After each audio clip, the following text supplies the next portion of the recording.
Buenas tardes, gracias por acompañarnos una semana más en estos espacios orientados a su desarrollo. El día de hoy queremos seguir fortaleciendo sus conocimientos en métodos de trabajo que aportarán a la eficacia en todo lo que hacemos. Tengo el honor de presentarles a Ana María Núñez, nuestra actual consultora de gestión del cambio, quien tiene una larga experiencia en procesos de cambio organizacional en Deloitte, quien hoy es parte de nuestro equipo y nos acompaña. Gracias, Anita.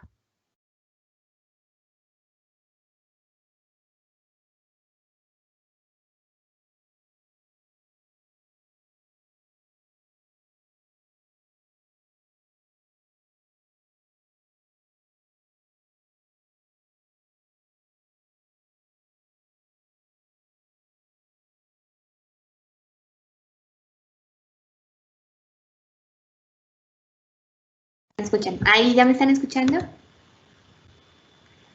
Creo que sí. Te escuchamos bien, Anita. Vale. Qué pena. Problemas técnicos. Pero les estaba diciendo que muchas gracias por invitarme. Gracias por estar aquí con nosotros.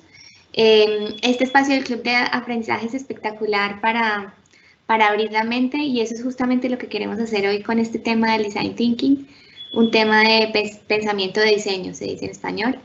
Pero lo que queremos hablar hoy es que es un enfoque para todos. Sé que no podemos interactuar y que me levanten la mano y vamos preguntando, pero sí pueden ir poniendo sus preguntas en Yammer, en el canal del Club de Aprendizaje y aquí me las van a ir pasando para que al final las contestemos. Bueno, bienvenidos y antes de iniciar yo quería contarles un poquito sobre mí. Como decía Moni, yo soy consultora de gestión de cambio externa a Graiman y acompaño al equipo en el proyecto del GIG 4.0, que es toda esa transformación digital que está haciendo la organización. Antes de empezar y entrar en materia, les quería contar que cuando yo empecé mi carrera, empecé en recursos humanos y no les voy a decir hace cuánto porque me hacen las cuentas y sí, yo sí tengo muchos años, así tenga una voz muy delgadita. Entonces, lo que quisiera contarles es que cuando empecé mi carrera, las cosas no eran como están hoy. Siempre la gente decía que había una forma de hacer las cosas y que tenías que seguir unos parámetros y que tenías que poner ciertos estándares. Y luego empezaron a salir investigaciones de lo que uno debería hacer en recursos humanos y cuando los que trabajan en recursos humanos saben, cuando uno trabaja allí es como trabajar en la cocina. Uno la arregla y está perfecta y a los 2 minutos alguien hace un tinto y ya, está terrible. Entonces, siempre nos dicen en recursos humanos que estamos atrasados, que no somos estratégicos, que no sabemos del negocio y más o menos a veces solo nos quieren para organizar una piñata o un baby shower. Se los cuento porque me pasó en un proyecto en Deloitte. Mi gestión de cambio era organizar el baby shower del gerente de proyecto. Entonces, para uno ir ganando espacios, lo primero que yo dije en ese momento de mi vida estaba así, en negro. Entonces lo primero que yo dije fue, ¿cómo hago para darle la vuelta a lo que hago? Y entonces dije, no, pues tengo que ser diferente. Entonces, para ser diferente, ¿qué tengo que hacer? O sea, ¿cuáles son los pasos que tengo que dar? Y en ese ser diferente, en esa búsqueda, mi primer obstáculo fue, pues es que yo no soy diferente. O sea, yo no soy una super diseñadora que tiene el pelo así o una persona que tiene como diferentes aspectos o que haya inventado algo. Es más, ni siquiera las uñas me las pinto de otro color porque no puedo. Entonces dije, no, yo no soy ni creativa, ni diferente, ni innovadora. Entonces dije, bueno, pues tengo que mirar qué es eso de ser diferente. Entonces me fui a estudiar el pensamiento. Y entonces el tema del pensamiento, cuando piensas con tu lado derecho del cerebro y cuando quieres así como organizado, y entonces el pensamiento izquierdo, que es donde se desarrolla la creatividad. Y en ese estudio del pensamiento dije, me enredé, porque yo pues no soy médico, no soy científico, ¿qué voy a hacer? O tampoco estudié psicología, ¿no? Entonces dije, ahora me toca estudiar psicología, Dios mío, ¿qué voy a hacer? Pero dije, no, mejor entonces voy a irme a lo artístico. Así se me desarrolla el pensamiento creativo. Y entonces decidí desarrollando lo artístico y me río. Ojalá los tuviera al frente para ver las caras, pero me río es porque yo de verdad no tengo ningún talento artístico. Es más, me cuesta un montón tejer o hacer punto de cruz o cualquier cosa, o ni siquiera pintar, o sea, no me salen unos garabatos terribles. Así use Photoshop, así use lo que sea, no tengo ese talento para manual. Y entonces ahí lo que me pasó es que me enredé, me frustré. Dije, no, esto es muy difícil, esto no es para mí. Yo soy una comunicadora social, no voy a poder hacer nada innovador en recursos humanos, me voy a dedicar a mandar comunicados y ya. Y entonces empecé a decir, pero ¿por qué? ¿Por qué me estoy tan enredada? ¿Qué es eso que me está bloqueando mi pensamiento? Entonces ahí empecé a ver qué es de verdad el design thinking. Y en esa época, y a lo largo de todo este tiempo de ir descubriendo nuevos temas con el design thinking, lo que yo sentí y encontré es que pues no es un arte, no es un arte como tal, tengas que pintar o hacer alguna cosa. No es un arte porque sí tiene una estructura. No es una ciencia de la NASA donde nadie puede hacerlo, ¿sí? Entonces, creo que uno mismo se bloquea en algunas ocasiones para pensar diferente. Entonces, el hecho de solo tener que reflexionar y decir, yo tengo que pensar diferente, eso ya a uno lo pone como en otra situación y dice, pero yo no pienso diferente. Ese es mi caso. Ojalá algunos se sientan identificados. Porque justo cuando uno está pensando, tratando de pensar diferente, el primer bloqueo es yo no puedo pensar diferente, bien sea por la edad, por la carrera, seguro un contador dice, pero pensar diferente, que si acá lo que se necesita es estructura. O un ingeniero que también tiene como todo medido, pues pensar diferente, ¿cómo? Y tampoco es una religión. Entonces ahora todos como les llaman los design thinkers, y entonces como que si fuera una tendencia de millennials o como toda una ola nueva de la que se tiene que hacer para poder llegar a un producto, a un desarrollo, a una innovación, ¿sí? Y tampoco es llenarnos de papeles de colores, créanme, esto también lo hice. Puse muchos papeles de colores para ver si me inspiraba y ponía anotaciones, pero como que sin orden y sin sentido y sin estructura para llegar a algo final. Pero también me permití como tener esos papeles de colores a ver si de pronto me llegaba la inspiración. Finalmente, pues volví a llegar al mismo punto. Me enredé. Entonces yo decía, ¿entonces qué es? ¿Eso es una tendencia? ¿Es una moda? ¿Eso qué es? ¿Cómo se come? ¿Cómo se hace? ¿Qué hay que hacer para que yo pueda desarrollar algo y tener un producto al final? Porque pues si no, pues ¿para qué estamos, no? ¿Para qué salen todas estas nuevas tendencias y demás? Entonces, mi propuesta era volver a lo básico. ¿Yo qué necesitaba o qué quería hacer? Pues yo quería tener soluciones estratégicas en temas de recursos humanos. ¿Y cómo desarrollar esas estructuras estratégicas? Pues a través de la búsqueda de metodologías nuevas que me permitieran entregar resultados diferentes. ¿Sí? Y encontré que el Design Thinking es un enfoque para la innovación. En estos días estábamos en la charla de innovación que fue espectacular. Si no la han visto, consúltenla en el canal de Club de Aprendizaje, que ahí están todas las charlas grabadas y un compañero de nosotros, Dani, dio esa charla y es súper práctica y también abre la mente acerca de lo que es la innovación. Pero el Design Thinking es un enfoque para la innovación y hagamos un poquito de contexto acá. Es una metodología para generar ideas innovadoras. Se desarrolló de forma teórica en la Universidad de Stanford a partir de los años 70, o sea, esto está hace rato, y fue creada por Tim Brown, David Kelly y Roger Martin. Si ustedes los buscan en Google, ellos son los presidentes de compañías como IDEO, que es una consultora de diseño a nivel global que hace diseños de todo, desde grandes diseños hasta diseños sociales en cómo la gente en África puede tomar agua limpia, potable, o cómo, por ejemplo, las incubadoras pueden llegar a unos bebés en lugar de llevar a los bebés porque están muy lejos y si los llevan, pues el bebé se muere. Entonces, cómo llevar la incubadora ya a esa chocita donde está el bebé. Pero creo que también pensar en esas grandes innovaciones a veces nos bloquean y dicen, no, pues obviamente estos señores que viven en Estados Unidos y en Europa lo pueden hacer, ¿yo cómo?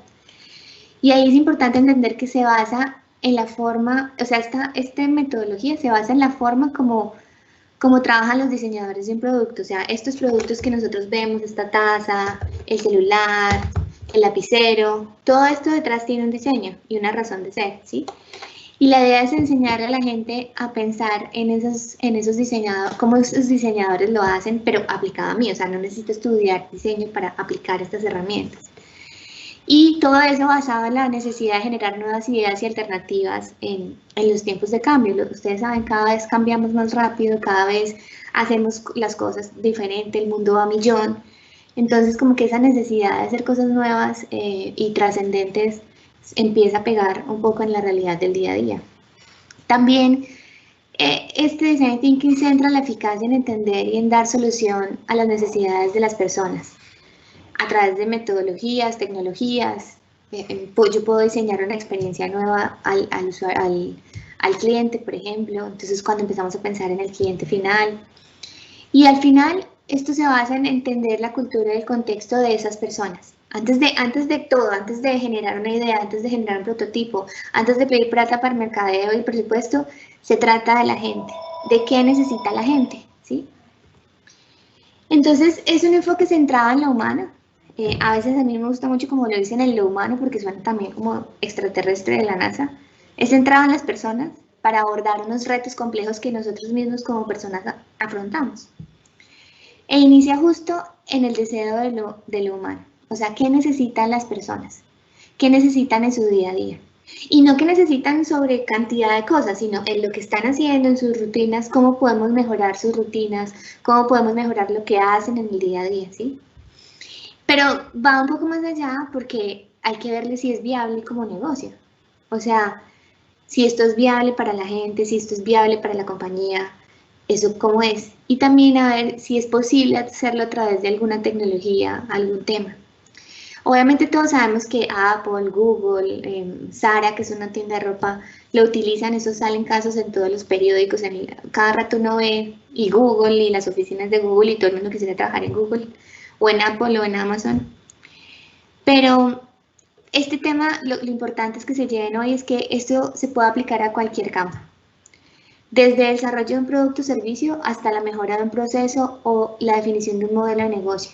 O incluso como estamos hablando a través de la experiencia. Por ejemplo, yo lo uso para generar experiencias de cambio finalmente dentro de un proyecto a los diferentes grupos de personas con los que trabajamos. Y la aplicabilidad, el límite es lo que uno se imagine que quiere que pase, ¿sí? Entonces, digamos que la forma como uno lo aplique es diferente. Pero si yo les digo que yo lo uso, pues, una comunicadora social a la que siempre le decían que no en muchas cosas, a mí esto me ayudó a pensar diferente. Y si yo lo puedo usar, seguro, ustedes lo pueden aprender y usar. Recuerden que esto es como una abrebocas para que si les gusta puedan irlo y buscarlo y desarrollarse y certificarse. Le pueden preguntar a Julio Ramos dónde hay certificaciones y demás. Bueno, ¿qué caracteriza? Hablemos un poquito de cuáles son esas características de esta metodología, digamos. Una cosa son los pasos y otra cosa es como lo que me trae a ejecutar esos pasos, a qué me lleva como ser humano, ¿sí? La idea de hablar de por qué los seres humanos, porque finalmente eso, utilizar una metodología, comportarse en el trabajo de una forma, sí me lleva a mí como ser humano a cambiar comportamientos y a ser consciente de esos comportamientos. Y les voy a explicar un poquito más ahí. Entonces, por ejemplo, en lugar de centrarme en, ay, yo quiero crear un producto que haga que mis gafas se puedan guardar, este producto, ¿sí? Y yo estoy acá y digo, ¿cómo será? Y me lo imagino yo solo. Pero lo hago yo solo sin preguntarle a nadie. Y a veces la pregunta antes de desarrollar un producto es, ¿quién lo necesita y para qué? Por eso esta metodología se centra en las personas primero. O sea, hay que entender sus problemas, sus necesidades, sus motivaciones, sus deseos, para definir esa solución que se requiere. Y aquí, cuando hablábamos ahorita de competencias, en esta introducción de las características, se trata de escuchar. Y ahí quiero que piensen qué tanto escucho yo, no qué tanto oyen, qué tanto escuchan. Y escuchan con inteligencia. Porque la gente comunica a través de todo. O sea, yo hago un montón de gestos y aquí les estoy comunicando que quisiera meterme allá y no estuviéramos en pandemia y tenerlos a todos en el salón para ver cómo reaccionan. Pero uno comunica con todo, uno comunica con la boca, con la voz, con el pelo, con las caras, con el gesto, con el tono, con el ritmo de la voz. Y ahí, desde el otro punto de vista, si yo estoy tratando de diseñar para esas personas, o más que diseñar para que no suene que todos tienen que ser diseñadores, si yo estoy tratando de encontrar algo, una solución a un problema que empiezo a ver, pues tengo que escuchar qué es lo que la gente dice y no dice. Tengo que hablar con las personas, tengo que ser curioso, preguntar, volvernos como niños y preguntar. Uno, no sé si ustedes tienen hijos o sobrinos, pero los niños preguntan todo. ¿Y por qué esto? ¿Y por qué es morado? ¿Y por qué es azul? ¿Y por qué te tienes, por ejemplo, mis sobrinas me preguntan, ¿y por qué te tienes que conectar a la clase todo el día? ¿Por qué tus clases son tan largas? ¿Quiénes son las personas con las que interactúas? Ese ser curioso les va a permitir cuestionarse diferentes temas y sobre todo de la fuente que son las personas con las que ustedes interactúan. Pongamos el caso que quieran desarrollar algo al interior de Graiman, mejorar en un proceso o mejorar o definir un producto nuevo. Tienen que ser observadores, tienen que ser empáticos y tienen que considerar la mejor manera de dar una solución. Y la empatía sí que es compleja en algunos casos. Porque yo puedo estar con ustedes o con cualquiera hablando y a la final no les estoy escuchando, porque ustedes hablan y yo estoy pensando en la lista del mercado, estoy pensando en que tengo que entregar un entregable del proyecto, en que me tengo que conectar a una llamada en Teams, pero en realidad me estoy perdiendo el momento presente de empatizar con esa persona y escuchar su necesidad. Entonces este enfoque lo que habla es las personas primero. ¿Y qué quiere decir eso? Tengo que entender sus problemas, sus necesidades, sus motivaciones para poder empezar a pensar, pues, qué hacer. Lo segundo es que es un trabajo colaborativo y esto me encanta. Aquí se requieren conversaciones, se requieren críticas constructivas y se requiere que yo escuche esas críticas porque está bien, no todo me puede salir perfecto. Y se requiere mucho trabajo en equipo y ese equipo cuanto más diferente sea, mejor. Entonces, si todos somos ingenieros, pues bueno, chévere por ese equipo, bien por ti, pero ¿por qué no estar con alguien como un psicólogo, un antropólogo o un contador? Y se hace un mix de un equipo para generar una solución. El trabajo colaborativo es clave para que se desarrollen ideas de alto nivel, ideas de otro estadio.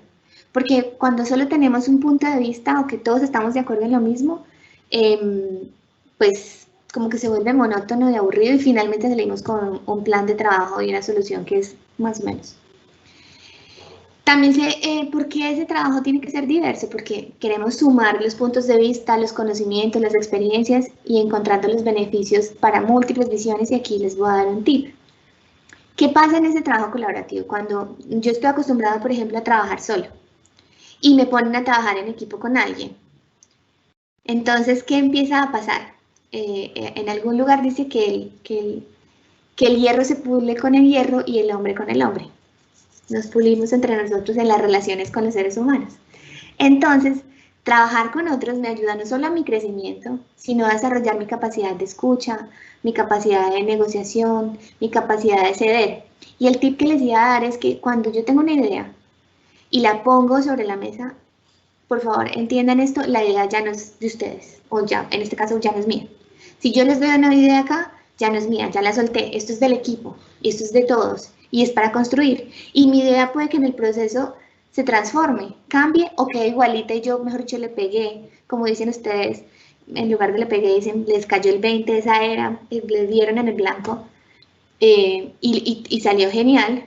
Y eso es lo que uno quiere como en el fondo, como ese reconocimiento, pero es mejor aún si yo logro poner una idea y soltarla al equipo, porque así se enriquece y crecemos todos.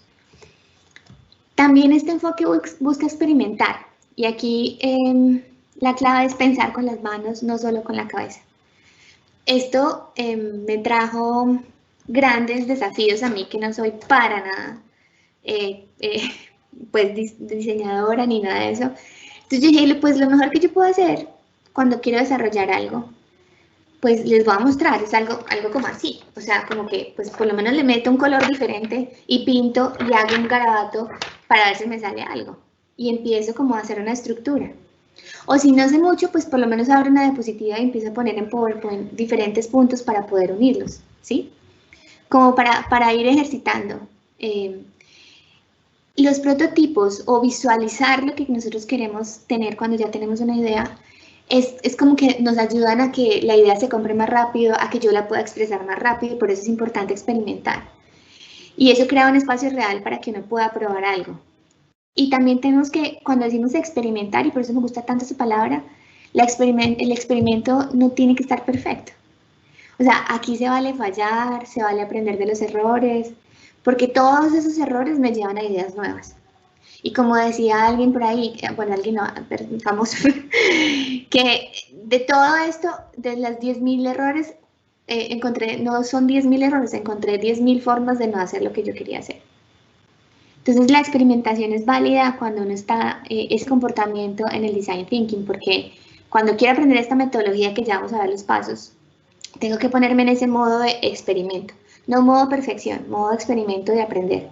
Y también empezar a quitar un montón de, no sé cómo si me van a entender esa palabra, pero son taras mentales, son como bloqueos mentales, pensamientos que no me dejan, no, si apenas empiezo a experimentar, no va a funcionar porque nadie lo va a comprar, no va a pasar porque, o no porque hace años lo hicimos, sí, pero ahora lo estamos haciendo diferente. Entonces, ¿cómo permitirse tener la mente abierta para poder seguir probando? Y finalmente, ser optimista. Aquí, ese comportamiento muchos van a criticarlo como que ¿por qué ser optimista? ¿Para qué? Pues precisamente para creer que todos podemos crear un cambio sin importar cuán grande es el problema o el deseo o desde donde yo esté. ¿Sí me entienden? O sea, no necesito ser gerente, no necesito ser presidente de una compañía para generar un cambio. Y a veces uno pensaría que sí necesito ser gerente porque mi empresa es muy vertical y donde nos relacionamos solo le creen al gerente. Entonces, si solo le creen al gerente, ¿por qué no diseñar ahí una experiencia para que lo que todo el mundo siente es que tiene las puertas abiertas todos con todos? O para que entendamos que ese trabajar por procesos es relacionarnos y hablar. Y más allá de tener una política escrita es que nos tenemos que relacionar mejor porque lo que yo hago te impacta a ti, lo que tú haces me impacta a mí. Eso podría ser algo de crear una experiencia de diseño para ellos. Entonces, ¿qué es ser optimista? Es acallar las limitaciones existentes, disfrutar el camino y sobre todo continuar. O sea, van a haber obstáculos, pero es continuar porque al final sí se llega a un cambio. Ya hablamos como de estos comportamientos, entonces ahora sí entremos en materia y veamos cómo funciona. Básicamente se compone de 5 acciones. La primera es la empatía, bueno, estas son las 5, pero la primera es la empatía, luego vamos a la definición, luego vamos a las ideas, luego vamos a los prototipos y a testear, o a hacer un test, una prueba. ¿Qué ven acá ustedes? Y me encantaría tenerlos, como digo, presencial, pero ¿qué ven? Ven que hay una raya que sube, otra que baja, una que sube, otra que baja, ¿sí? Aquí es porque cuando hablamos de empatía, yo me tengo que abrir, entonces tengo que diverger, tengo que inspirarme, tengo que estar abierto a escuchar, ¿sí? Cuando hablamos de definir, entonces yo me tengo que cerrar, me tengo que enfocar, tengo que ir y apuntarle a algo, a definir ese problema clave que quiero de toda esta información que tengo, que quiero hacer. Cuando hablamos de ideas, me vuelvo a abrir, ¿sí? Entonces, es como un acordeón, se abre, se cierra, se abre, se cierra. En la ideación nos volvemos a abrir para permitirnos generar ideas sin juicios y nos permitimos generar ideas para precisamente aportar a una solución frente a ese problema que hemos definido. Y cuando prototipamos y vamos al testeo o la prueba, es ver ya ese prototipo real, o sea, un modelo de un vaso o lo que sea que estén, no estoy poniendo ejemplos de Greiman, perdón, pero un modelo de una cerámica nueva que quieran hacer, y cuando vayan y lo prueban, pues eso que sale. ¿Y qué pasa? Que hay que tener en cuenta que esto que estamos viendo acá, estos 5 pasos, no necesariamente es un proceso lineal. En cualquier momento yo puedo volver atrás, devolverme al testeo, volver a la ideación, no era por acá, creo que definí mal el problema, e ir saltando de un lado a otro para que las etapas no sean consecutivas. A veces se siente como que uno tiene un montón de información, sobre todo en esta etapa en la que está generando empatía o está entendiendo a la gente y entendiendo el problema. Pero a la final, en la medida en que uno va pasando por los diferentes pasos, cada uno de estos pasos tiene una metodología, como una técnica, por decir algo, porque esta es la metodología, es una técnica. Pues no solo una, tiene diferentes técnicas. Generamos como una gran cantidad de contenido en las diferentes etapas, pero a la final, cuando ustedes ya llegan al testeo, llegan a un punto en el que tienen el resultado final. Y eso es lo que nos puede pasar en diferentes momentos de lo que estemos haciendo o en lo que estemos trabajando. Entonces vamos a ver uno a uno. Entonces primero, la empatía, nos estamos abriendo. ¿Y nos estamos abriendo a qué? A observar. Hay una frase que dice que las personas no siempre dicen lo que hacen o por qué lo hacen. Entonces, así es el ser humano, no siempre está diciendo yo estoy contestando al celular porque tenía que contestarle a mi familia, no, uno contesta al celular y ya, ¿sí? Entonces, esa comprensión profunda de lo que necesita un usuario, de lo que necesita su entorno, esa observación, dejar al lado los juicios, porque hay que observar sin juzgar. Ah, no, pero es que, y ahí perdón los de tecnología, que son rocks, los de tecnología son buenísimos, pero hay veces cuando uno llama, y este es un ejemplo que yo siempre pongo, no sé, un ejemplo de, no tiene que ver con el design thinking, pero es un ejemplo de dejar de lado los juicios y es cuando uno llama para ir a un soporte y le dicen no, reinicie el computador y uno como, señor, ya lo reinicié 20 veces, ya reinicié el modem, es que el internet está fallando en mi casa, pero siempre le dicen que apague y prenda. Entonces, en lugar de decirle por qué no se centra en entender lo que yo le estoy describiendo de mi problema, ¿sí? Y ahí es cuando yo tengo que dejar de lado los juicios, cuando la gente me empieza a contar lo que le pasa, es como con una apertura mental y decir, ok, es entender cuál es su necesidad, entender cuál es su dolor y ser capaces de empezar a pensar en una solución acorde a esa necesidad, porque entre más podamos sentir esa empatía, pues será mucho más fácil empezar a crear valor, a generar éxito en la organización, porque va a crear un buen producto, va a crear un buen servicio, va a generar una buena experiencia, ¿sí? Entonces es como un balance entre el corazón y los ingresos que yo quiero tener en mi organización.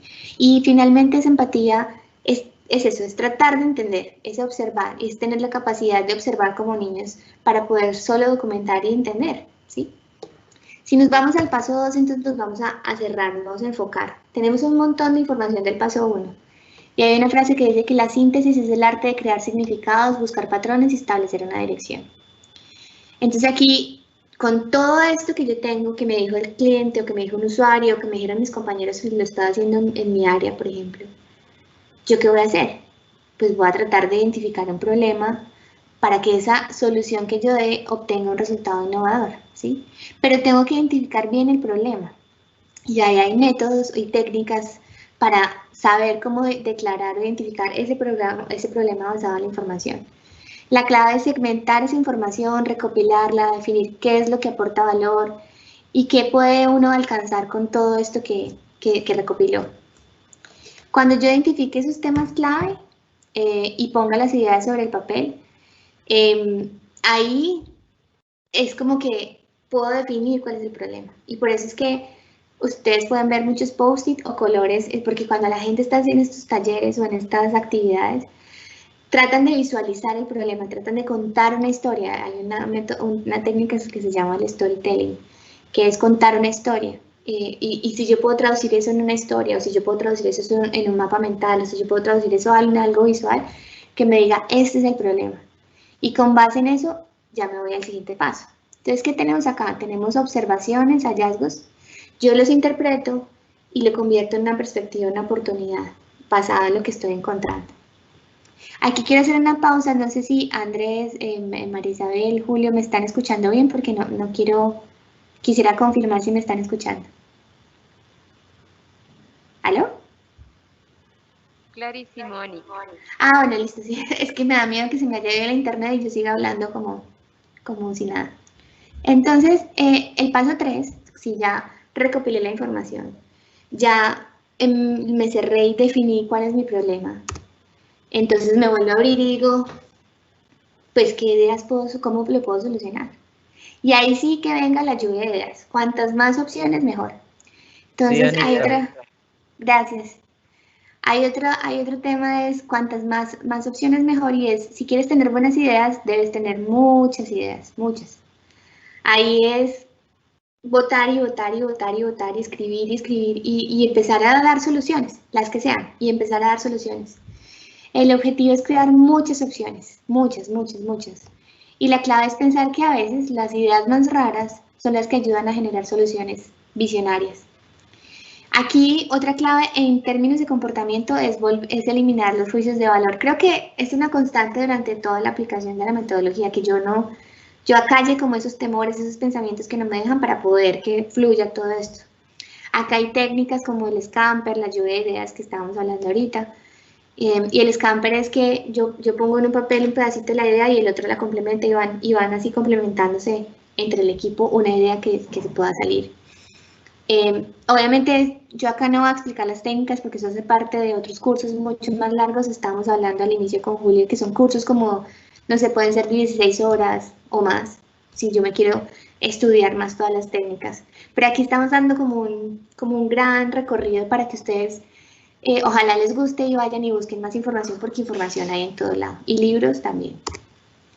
Entonces, una vez que yo ahora tengo muchas ideas, me voy al cuarto paso y es volver esas ideas realidad. Entonces voy a cerrarme, voy a hacer prototipos. Hay una frase que dice que prototipar nos permite fallar temprano para que podamos tener éxito antes. Entonces ese prototipo es un modelo rápido, o sea, no tengo que hacer ya, si digamos que me estoy inventando hacer un celular, no tengo que hacer ya el modelo final. Es algo rápido que me permita ver la funcionalidad.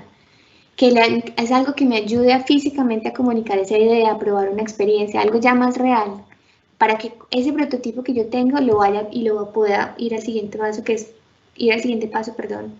que es verlo con unas personas, para obtener retroalimentación y ya unificar la discusión. Y la clave acá es construir prototipos para que las ideas sean más palpables, para que esto sea como más realidad y no me quede solo en la teoría de tengo un problema y muchas ideas y no pasa nada. Que ahí es cuando las innovaciones o lo que se quiere hacer como que se ve trabado. Ah, no, no hay presupuesto. No, pues hagamos algo chiquito para mostrarlo, entusiasmarlos y que nos den el presupuesto, por decirlo así. Y finalmente, sigo cerrando, y es ir a probar ese prototipo con las personas. Entonces voy y pruebo eso con los que están impactados. Esta fase es clave, porque eso me ayuda a identificar mejoras, fallos, cosas que se me pasaron por alto de lo que yo sabía, de lo que yo inventé para cuidar. Y ahí, perdón por usar la palabra inventar, no necesariamente tengo que inventar cosas diferentes, puedo mejorar cosas existentes también. Durante esta fase hay que evolucionar de la idea que yo tenía allá a una solución, en algo que yo estaba buscando. Y bueno, estos son como los 5 pasos, un brochazo general. Pero en resumen, la invitación que queríamos hacerles hoy es, hay que concederse la libertad de acción y flexibilidad. Cuando empezamos al inicio y cuando uno empieza a pensar en esos temas de innovación, de pensamiento de diseño, hay que tener flexibilidad. Si ustedes ven, y les voy a subir en Yammer después de esta conversación, un video de una profesora en Estados Unidos que un día, ella es profesora de música, y un día llega el director o varios compañeros y dicen, pero ¿qué estás haciendo en tu clase? Todo el mundo está matado, ¿qué estás haciendo? Y finalmente ella decía, pues yo no entiendo qué es esto de design thinking, pero lo que yo hago finalmente es primero entender qué quieren esos alumnos ahí sentados porque son niños que viven en otro mundo y cómo yo les voy a vender cosas que son como tan aburridas a veces, no solo en temas de música, sino que a ella le tocó creo que dar una clase de historia, entonces ella decía, ¿cómo los entretengo? Y más que entretenerlos, ¿cómo les hago que aprendan? Y ella se dio esa libertad de acción y flexibilidad, no solamente se enseñó unos pasos, sino que la adaptó a su propia forma de hacer, ¿sí? Entonces, con todo lo que yo pueda aprender en una metodología, finalmente, ¿cómo lo voy a adaptar? ¿Cómo va a funcionar para mí? No tengo que hacer todo minucioso, pero sí tengo que mínimo bocetear, mínimo sentarme a pensar qué quiere, mínimo entender qué quiere la gente para partir de ahí. Porque si no me comunico con nadie, ¿cómo voy a saber qué necesitan otros? Entonces es como no solo entender a otros, sino concederse la libertad de actuar y dar la flexibilidad y adaptarla a ustedes. No importa que tengan 35 años o sean señores o señoras de 50 que piensan que ya no pueden innovar. Hay que ser prácticos y concretos. A veces nos vamos mucho por las ramas. Entonces, en todo ese proceso que uno hace, que investiga y que va y habla con la gente, entonces que se empieza, voy a mejorar este proceso acá y empieza a ver y documenta, investiga y luego entonces va y se nutre de conocimiento y dice entonces esto va a ser así y se queda como estático en la teoría, pero a la final no hay un resultado práctico. Cuando decimos ser prácticos y concretos es que al final, primero, sí o sí tengamos un resultado de lo que hacemos, pero segundo, que tampoco sea como tan rígido. Entonces, si yo tengo toda una investigación, pues que no me quede en la investigación 3 años. Seguramente cuando ya yo salga con el resultado, después de 3 años ya el mundo cambió, mis compañeros cambiaron, la necesidad de la organización cambió. Entonces, tengo que aprender, por eso el tema de la experimentación y de hacer prototipos rápidos y probar y experimentar, y si no me funciona, entonces otra vez, si me devuelvo y vuelvo y hago, para hacerlo como más rápido, concreto, pero sobre todo que genere un sentido para la gente. También es súper poderoso hacer visible el pensamiento, es sacar lo que tengo en la mente y poderlo expresar en un gráfico, en un garabato como el mío, o sea, pues no tienen que ser pintores para poder pintar, en un elemento, si les cuesta mucho, recorten de periódicos, de revistas y tan, en un juego, en una diapositiva, pero que esto pueda, o sea, seguro si ustedes se lo sacan de la mente y lo pueden explicar en algo a otros, ya es una ganancia, porque ahí empieza a coger como cadencia el discurso y empiezas a explicarlo, y seguramente cuando lo expliques entonces vas agregándole más cosas o la gente le agrega más cosas, pero sí es importante visibilizarlo para que también se vuelva más tangible y real.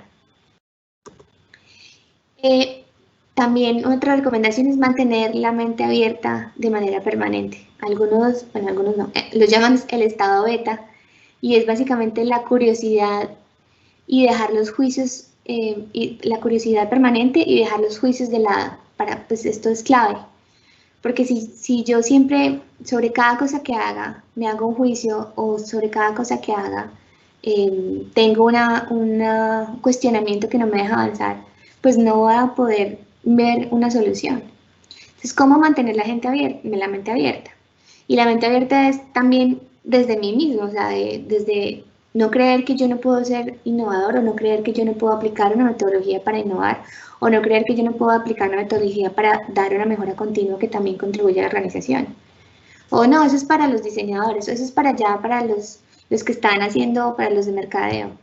No, eso es para todos. Esta metodología es abierta para todos, para el que la quiera aplicar y aprender y tener técnicas para pensar diferente. Finalmente, y los quería dejar con este mensaje, es como un balance. Entonces yo tengo que ser desestructurada, es decir, no limitarme solo a una cosa, pero tampoco quedarme ahí en el desorden y en las ideas y volando con las ideas. Tengo que aplicarle la lógica. Entonces, me permito desordenarme, pero entonces, ¿con qué fin? ¿Con qué pasos voy a hacerlo? Me permito ser creativo, pero también tengo que ser realista. Entonces, yo pudiera querer llevarles a ustedes a la Sinfónica de Colombia, que les dé una enseñanza a través de la música para cambiar y yo no sé qué, pero pues tengo que ser realista, que uno, estamos en pandemia, dos, eso cuesta un montón de plata, y tres, ¿qué tanto valor les estoy agregando con ese símil? Más bien podemos pensar en otra cosa, por decirlo así. Y también tengo que ser arriesgado, pero consistente. Es decir, arriesgarme a hacer cosas diferentes y no tener miedo a probar. Entonces, cuando digo arriesgado es ¿por qué no? Y eso lo hicimos una vez en un comité directivo con unos gerentes que eran súper, no con ustedes, sino en otra organización, que eran súper, ¿cómo les digo? Súper estructurados, súper ordenados. Mejor dicho, creo que ni se despeinaban, ni las gerentes ni los gerentes, o sea, era como muy serios. Y un día dijimos, pues arriesguémonos a hacer algo que les rompa su rutina. Y nos arriesgamos a hacer una reunión de película, se llamaba eso. Entonces, la reunión tenía como diferentes temas y les dimos crispetas y les hicimos poner gafas 3D y les proyectamos un montón de cosas súper chéveres, pero al final creo que fue la primera vez desde que habíamos iniciado ese proyecto que los vi como sonreír y conectados con algo. Entonces nos atrevimos a pensar diferente, o sea, a diseñar una experiencia diferente, a arriesgarnos, pero al final teníamos un mensaje consistente, no era un mensaje jugando, era un mensaje que tenían que ellos meterse en una película diferente para cambiar, y por eso era el mensaje de la película. Eso es solo como un ejemplo para ver que no solo innovo con productos físicos, sino también puedo innovar en experiencias. Entonces yo los invito a ser desestructurados pero lógicos, creativos pero realistas, arriesgados pero consistentes. Tienen un gran camino para avanzar, y espero que esta charla de apertura al pensamiento de diseño, al design thinking, les sirva para buscar y explorar nuevos caminos. Muchas gracias. Y no sé si tienen preguntas, pues María Isabel me va a ayudar a leerlas. Muchas gracias, Anita. Ha sido muy grato contar con tu presencia y tu generosidad para compartirnos tus conocimientos sobre este tema de Design Thinking, que sin duda va a aportar muchísimo hacia nuestro día a día. Y como tú bien lo has dicho, con temas prácticos, concisos y con mucha creatividad. Ahora mismo estamos esperando a ver qué preguntas nos lleguen y te voy leyendo enseguida. Gracias, María Isabel.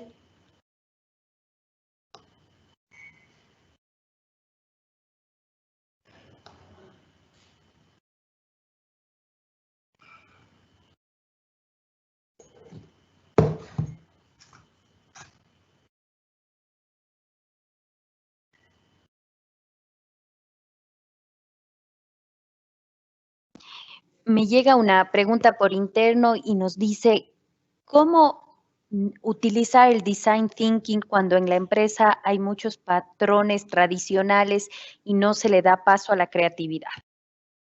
Ok,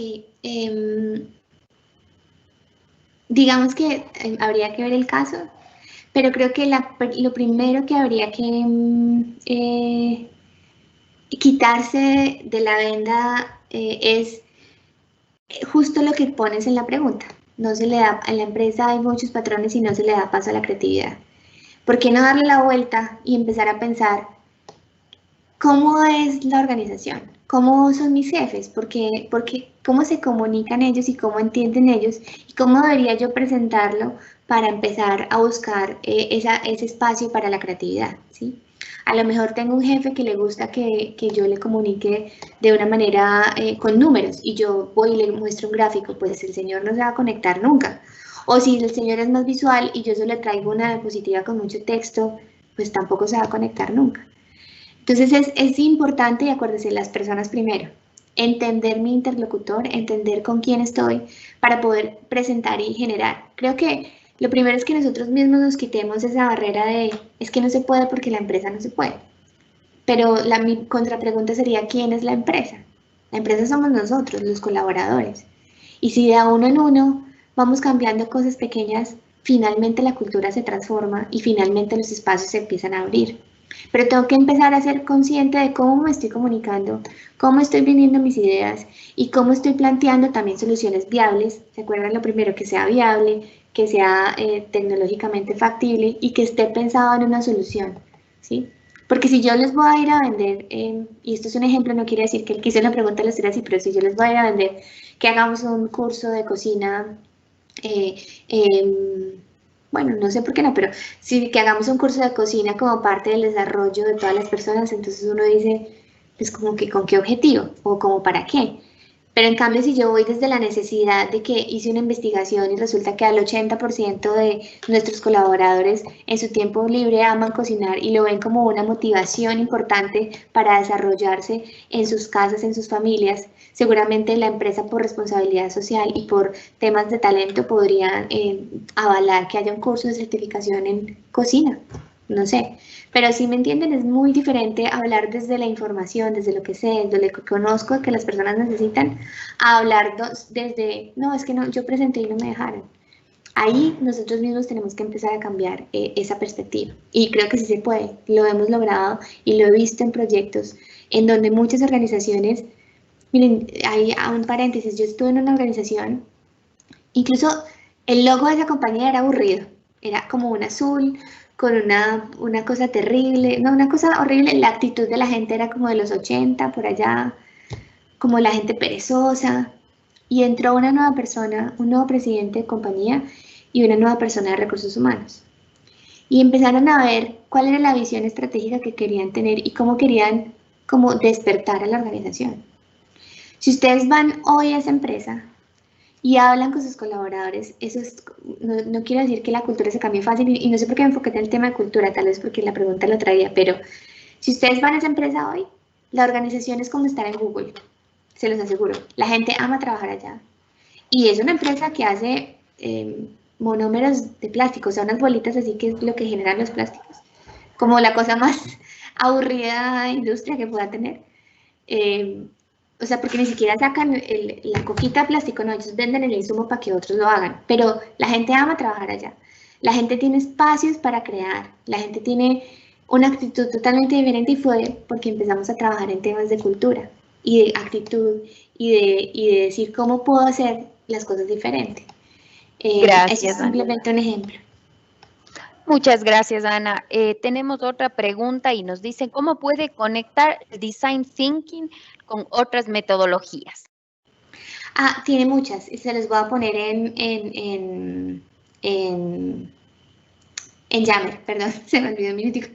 Se les va a poner en Yammer donde seguimos la conversación sobre Design Thinking y seguramente ahí Julito Ramos, que está certificado y que es un duro en estos temas, pues nos va a enriquecer la conversación.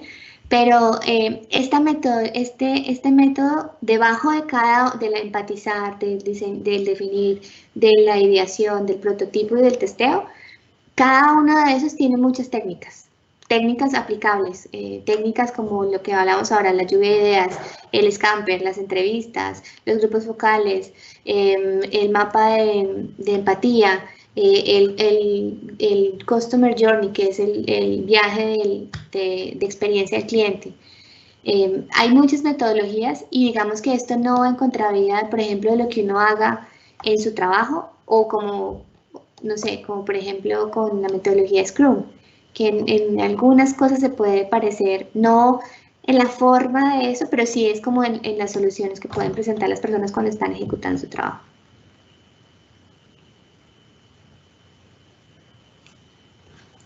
Marishi.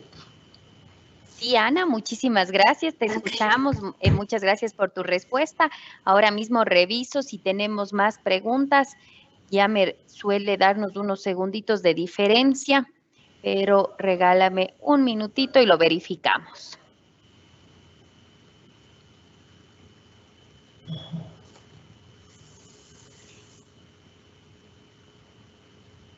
Nos dicen, Juan Pablo Samaniego, ¿cuáles son las herramientas que nos pueden ayudar a trabajar con Design Thinking? Juan Pablo, te las voy a poner en Yammer porque son varias herramientas. Y como les decía ahorita, para cada uno de los 5 pasos hay una técnica. Entonces está el mapa de empatía, está el Scamper, está la lluvia de ideas, está el grupo focal. Y esas técnicas pues tienen una forma de hacer las cosas. Que pues seguramente va a ser súper interesante. Les voy a poner un link donde están todas y en cada uno de los pasos cómo pueden aplicarse. Están descritas perfecto para aplicar. Gracias, Ana María. Nos dice Natalia González, ¿qué puedo hacer cuando tengo una idea que me parece genial, pero a otros les parece que no es tan buena? Claro,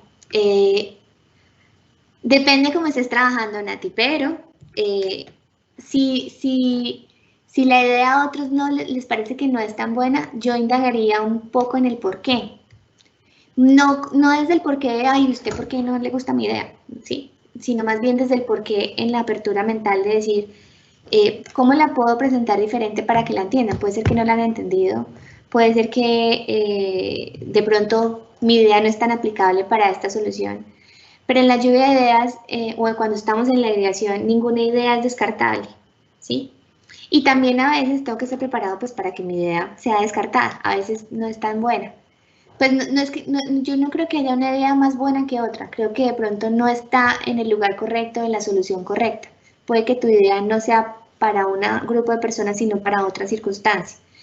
Pero como te digo, hay que indagar más en frente a qué problema estamos enfrentándonos y si no resulta tan bueno, pueden ser una de dos, o no me la entendieron muy bien o en realidad no le estoy apuntando tan bien a esa solución donde yo ya identifiqué el problema. Entonces ahí es como una autorreflexión y decir, ok, ¿qué está pasando aquí? De pronto no la estoy comunicando bien. Entonces voy a enfocar en traducirla en otro lenguaje, en más visual, de otra forma para que la entiendan. O de pronto hacer yo mismo también la reflexión y el stop y decir, creo que es que mi idea no le está apuntando totalmente a ese problema, ¿sí? Y en el primer caso, si lo estás explicando, yo te daría también argumentos para decirle a las personas por qué esta idea puede ser aplicable basado en esa observación o en ese primer punto que hice o en esa investigación. Es que no quisiera llamarle investigación porque ahora piensan que es científico, no, en esa observación o en esa recopilación de información inicial de cara a las personas. Si yo logro atar mi idea con eso que yo vi, y estructura, y por eso fue que frente al problema que planteé, mi idea me salió, seguramente necesito comunicarla mejor o revisar si de verdad le está apuntando a lo que estamos haciendo.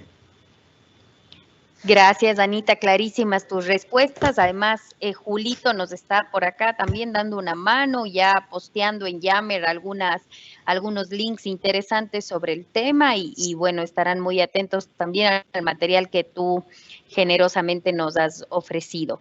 Si me regalas y si estás de acuerdo con que esperemos un minutito más, a ver si es que tenemos más preguntas en Yammer. Por ahora te he leído las que se han presentado. Vale, gracias.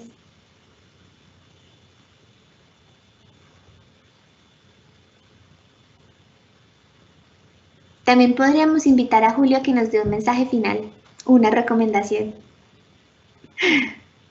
Claro, el micrófono es tuyo, así es que tú puedes hacer con él lo que consideres. Yo invitaría a Julio. Julio está certificado, me consta, es un excelente profesor, es un excelente estudiador de todas las metodologías y tiene clarísimo muchas cosas. No sé si Julio, tú nos puedes dar una recomendación final de cómo aplicar mejor el Design Thinking en el día a día. Buenas con todos. Sí, claro, Anita, un gusto.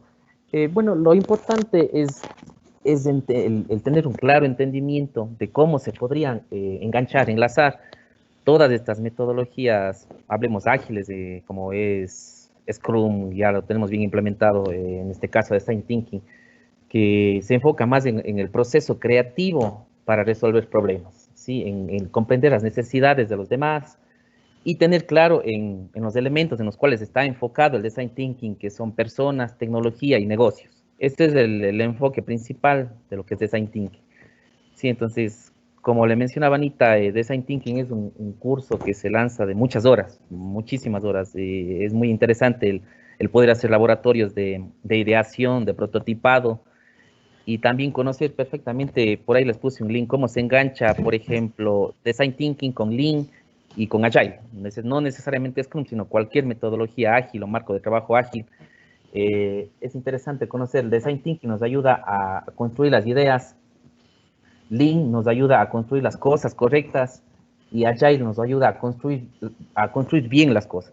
Entonces, de esa forma se enganchan bien estas tres etapas de ideación con Design Thinking, la construcción de un producto con Lean y luego ya el desarrollo del proyecto, del producto, del servicio como tal con Agile. Este es un overview muy rápido, Anita, para lo que es Design Thinking. Súper, Julito, gracias. Gracias. Y muchas gracias. Pueden preguntar a Julio, que es un duro. Así es, gracias Anita por tu generosidad. He revisado nuevamente, me parece que por el momento no tenemos más preguntas. Creo que nos ha quedado todo muy claro, así es que te agradecemos mucho por acompañarnos en esta nueva edición del Club de Aprendizaje, por compartirnos tus conocimientos y por dejarnos con tanto interés en aprender más sobre estos temas del Design Thinking. Gracias a todos quienes han estado con nosotros y una buena tarde. Gracias, chao, que estén bien.